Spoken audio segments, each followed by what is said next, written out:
few years ago, we were teaching a PGC camp together, and we were co-teaching it, and you had a ton of papers, like a few hundred pieces of paper, and you were looking at your notes before you went on to present.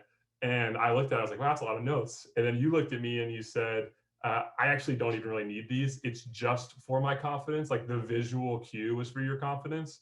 And so it's a little bit of a Right different here. Yeah. makes it my guy. Okay, perfect. Right. Maybe get a binder, make it a little more organized, maybe Yeah. something like that. But can you just talk about that for a moment to build off what Rudy said about the confidence piece? Yeah. Yeah, well, it's so beautifully put. You teed that up really well. But I've been lucky enough to speak for a long time, and I love speaking.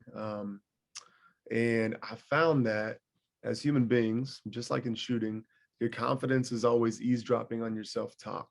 And as people, we tend to become what we think of ourselves.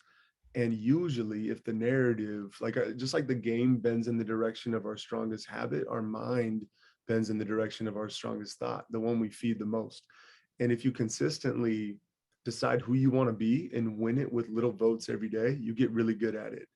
There's an author that we all love named James Clear, and he says, start with who you want to be, shift to how that person would act, and shrink to control what you can control.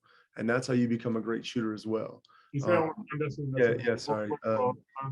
My bad. Start with who you want to be, shift to how that person would act, and shrink to control what you can control. And just unpacking that, like as a basketball player, it's all about starting. Like the end of the game, you look at the end of the journey. What do you want to be remembered as a shooter? Let that be the thing that guides you. Let that be your North Star, because that'll align your thoughts, your words, and your actions. And now instead of going out with your friends and not getting in the gym, you'll get in the gym because you've casted a version of who you want to be. And that's start with who you want to be. Shift, like think about the best shooter you've ever met, shift to how that person acts and moves, and you'll start acting and being like that person.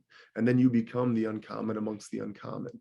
And then finally shrink to control what you can control. The hard part is, as basketball players, that which angers you owns you. And what I've seen of like Kyle, he's one of my best friends. He's the greatest shooter I've seen in a long time. I've met better shooters, but he's unbelievable. Name one. Yeah, stop. But what Kyle does so well is Kyle has this ability to select his amnesia. When he's making shots, he's very loud. When he's missing shots, he moves on to the next play really quickly. Whereas me, if I miss a couple shots, I'm living in that headspace over and over and over again. And so basically, when you praise those things, like that which gets praised gets repeated. It's all about shooting as well. So that's from the confidence side.